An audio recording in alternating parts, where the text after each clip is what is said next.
Welcome back, my dear followers. This is a new episode of The History of the American Mafia, a podcast written by Fabio Fabiano, translated and read by Grace Carlisi. I do hope you enjoy today's new episode.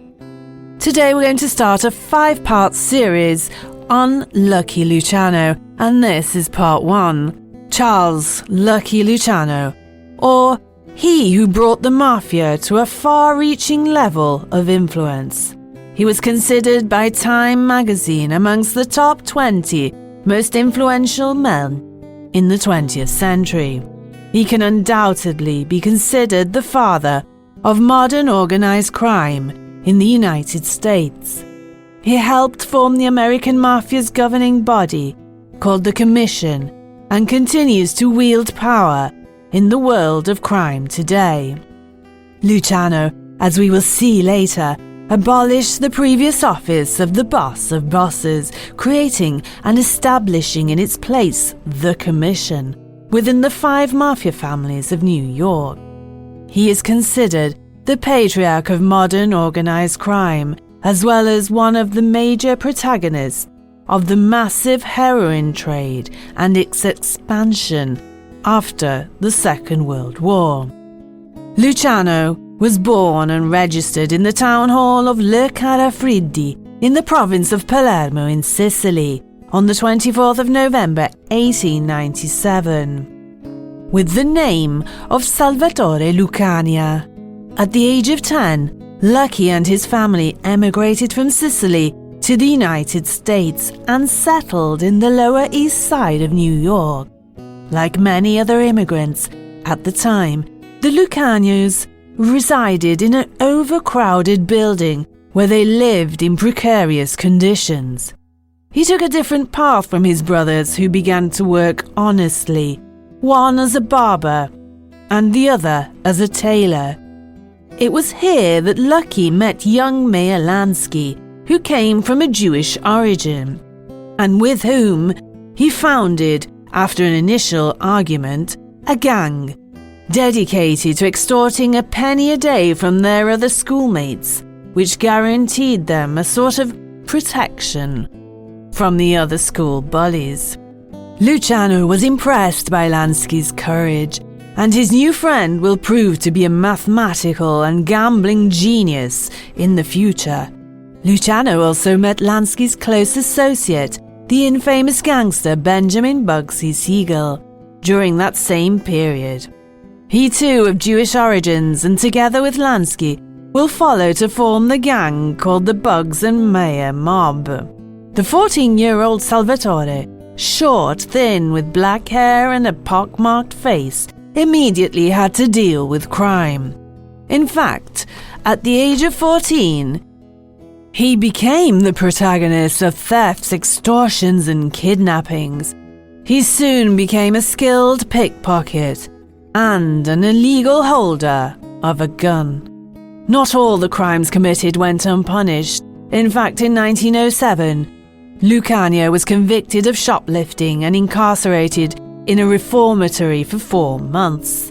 At the age of 18, he was again confined in a reformatory for another 6 months, this time for illegal possession of morphine and heroin, narcotic substances of which he had long been a consumer and a dealer.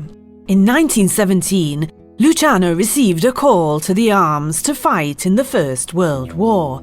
He managed to be reformed by voluntarily exposing himself and becoming infected with chlamydia. Another fundamental stage in his criminal career was his connection with the deadly 5 Points gang.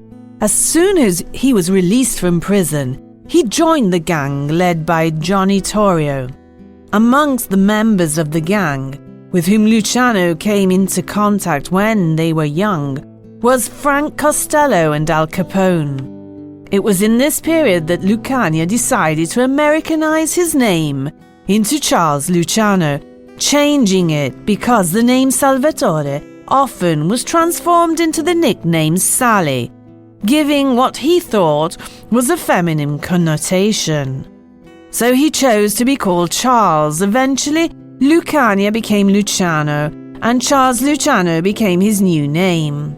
It was with Prohibition in the 1920s that the Italian-Jewish Luciano Lansky Association saw a huge opportunity in alcohol smuggling.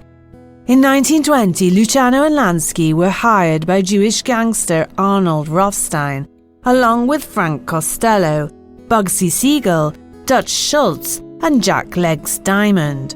Luciano and the others supplied alcohol to the speakeasies of Manhattan, thanks to their contacts that allowed them to unload alcoholic beverages from ships in New York Harbor. On October 16, 1929, Luciano was kidnapped, beaten, and stabbed multiple times with an ice pick inside a Staten Island warehouse. When the officers broke in, they found him hanging from a hook with his throat cut from ear to ear. If the police had arrived just 2 minutes later, Luciano would have been dead. Although he was interrogated by the investigators, Luciano, faithful to his criminal line, didn't tell the police anything about who had treated him in that manner. Fortunately for him, the doctors sutured all the wounds on his arms, chest, and his neck. The episode left an irregularly shaped scar on his chin. As soon as the news spread that he had recovered, he was nicknamed Lucky.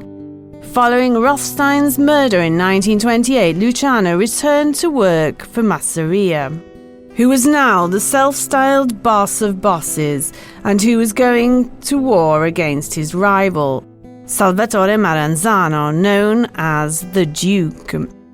When Masseria's organization was involved in a war for the control of New York's criminal enterprises against the Castellamarese Salvatore Maranzano's gang in the early 1930s, Luciano was enlisted by Joe the Boss along with his other associates.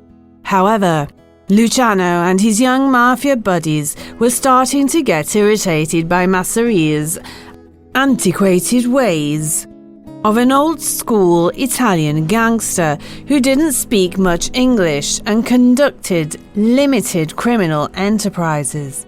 The gang war began and was waged with continuous bloodshed and shootings in the streets. Several men died on both sides.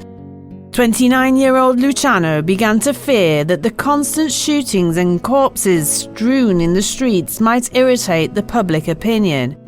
He also believed that sooner or later the police could conduct an investigation that would end up jeopardizing he and his friends' lucrative businesses. Luciano could no longer tolerate the tyranny of Joe the Boss, who craved absolute control and unchallenged power. Furthermore, before the confrontation arrived, Luciano felt very frustrated that Masseria did not want to finance new criminal activities. After all, Joe the Boss was already very satisfied with the excellent income from smuggling alcohol thanks to the introduction of the Prohibition law. Lucky's plan was to bring alcohol smuggling to an international level. He had in mind to create a collaboration between the various Italian and non-Italian gangs that would have allowed a greater amount of alcohol to flow and above all to eliminate the theft and robberies of the alcohol that occurred from one band to another. Luciano's goal was to expand the racket by controlling labor unions, gambling, and prostitution. The realization of these criminal purposes involved associating with the Irish or Jewish criminal groups. This vision contrasted with that of Joe the Boss, who vetoed alliance with Irish or Jewish gangsters. In reality, Maranzano distrusted the Sicilian criminal organizations that were against him, let alone the foreign ones. It was essentially a generation gap between the old and the new mafiosi. Luciano and his followers called the old mafiosi mustaches or Mexicans.